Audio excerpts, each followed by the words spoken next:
Life, the Universe and Everything by Douglas Adams. Chapter 32. "Hector," called Trillian, "what are you up to?" There was no reply from the enclosing darkness. Trillian waited, nervously. She was sure that she couldn't be wrong. She peered into the gloom from which she had been expecting some kind of response, but there's only cold silence. "Hector," she called again, "I would like you to meet my friend Arthur Dent. I wanted to go off with the Thunder God, but he wouldn't let me, and I appreciate that.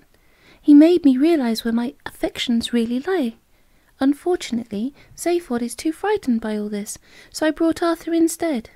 I'm not sure why I'm telling you all this." "Hello?" she said again. "Hector?" And then it came.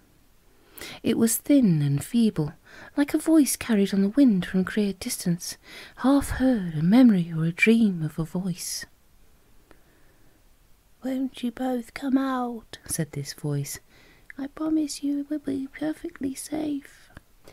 They glanced at each other and then stepped out, improbably, along the shaft of light which streamed out of the open hatchway of the Heart of Gold into the dim, granular darkness of the dust cloud. Arthur tried to hold her hand to steady and reassure her, but she wouldn't let him. He'd held on to his airline holdall with its tin of Greek olive oil, its towel, its crumpled postcards of Santorini, and its other odds and ends. He steadied and reassured that instead. They were standing on and in nothing. Murky, dusty nothing. Each grain of dust of the pulverized computer sparkled dimly as it turned and twisted slowly, catching the sunlight in the darkness. Each particle of the computer, each speck of dust, held within itself, faintly and weakly, the pattern of the whole. In reducing the computer to dust, the silastic armor fields of Stritarax had merely crippled the computer, not killed it. A weak and insubstantial field held the particles in slight relationships with each other. Arthur and Trillian stood, or rather floated, in the middle of this bizarre entity. They had nothing to breathe, but for the moment this seemed not to matter. Hector kept his promise. They were safe. For the moment. "I have nothing to offer you by way of hospitality," said Hector faintly, "but tricks of the light. It is possible to be comfortable with tricks of the light, though, if that is all you have." His voice evanesced, and in the dark dust a long, velvet, paisley-coloured sofa coalesced into a hazy shape. Arthur could hardly bear the fact that it was the same sofa which had appeared to him in the fields of prehistoric Earth. He wanted to shout and shake with rage that the universe kept doing these insanely bewildering things to him. He let this feeling subside, and then sat on the sofa, carefully. Trillian sat on it too. It was real. At least if it wasn't real, it did support them, and that is what sofas are supposed to do. This, by any test that mattered, was a real sofa. The voice on the solar wind breathed to them again. "I hope you are comfortable," it said. They nodded. "And I'd like to congratulate you on the accuracy of your deductions." Arthur quickly pointed out that he hadn't deduced anything much himself. Trillian was the one. She had simply asked him to go along because he was interested in life, the universe, and everything.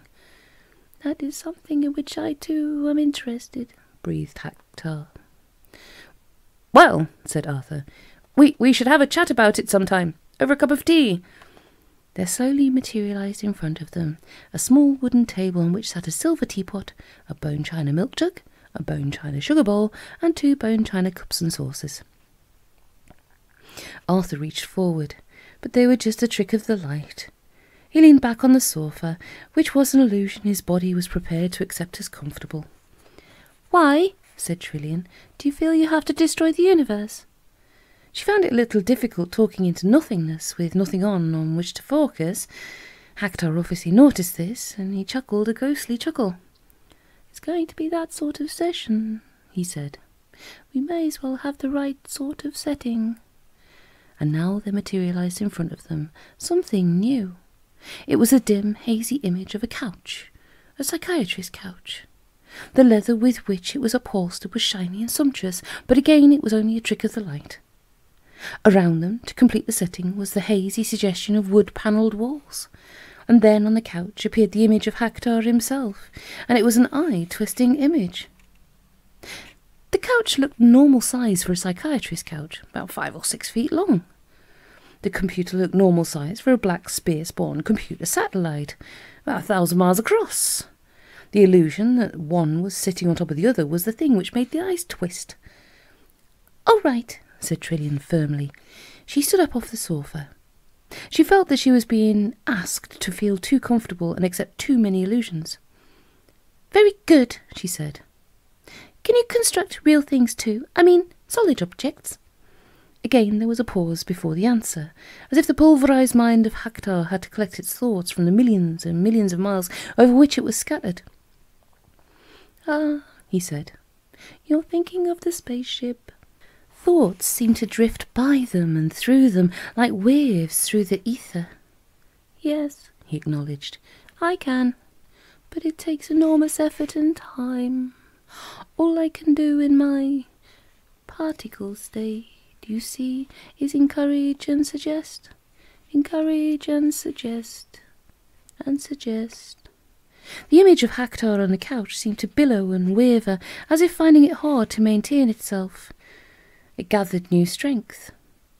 "I can encourage and suggest," it said, "tiny pieces of space debris, the odd minute meteor, a few molecules here, a few hydrogen atoms there, to move together. I encourage them together. I can tease them into shape, but it takes many eons." "So did you make," asked Trillian again, "the model of the wrecked spacecraft?" "Yes," murmured Hector. "I have made a few things. I can move them about. I made the spacecraft. It seemed the best thing to do." Something then made Arthur pick up his hold-all from where it had left it on the sofa and grasp it tightly.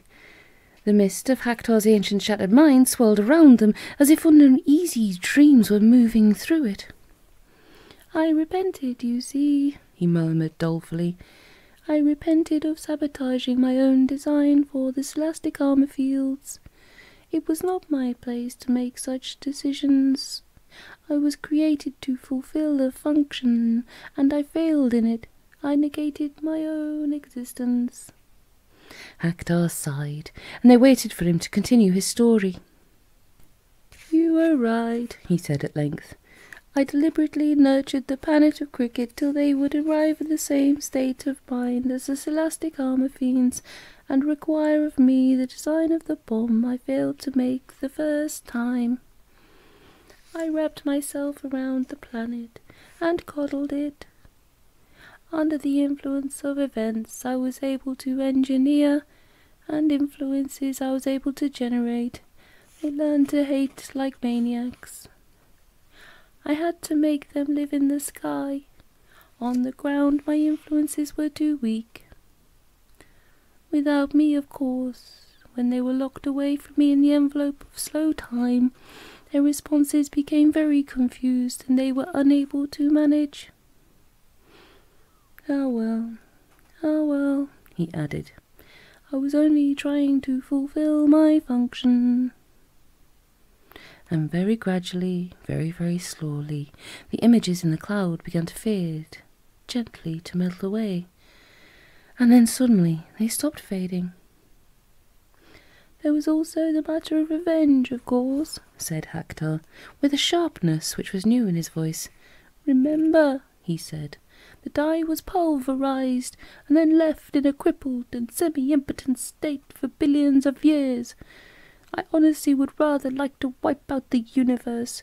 You would feel the same way, believe me."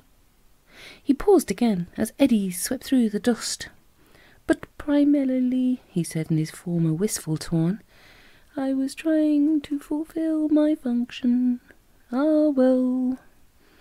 Trillian said, "Does it worry you that you failed?" "Have I failed?" whispered Hector. The image of the computer on the psychiatrist's couch began slowly to fade again. Ah well, the fading voice intoned again. "No, failure doesn't bother me now."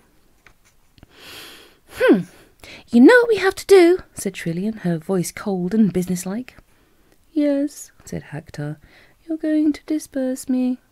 You're going to destroy my consciousness. please be my guest. After all these eons, oblivion is all I crave.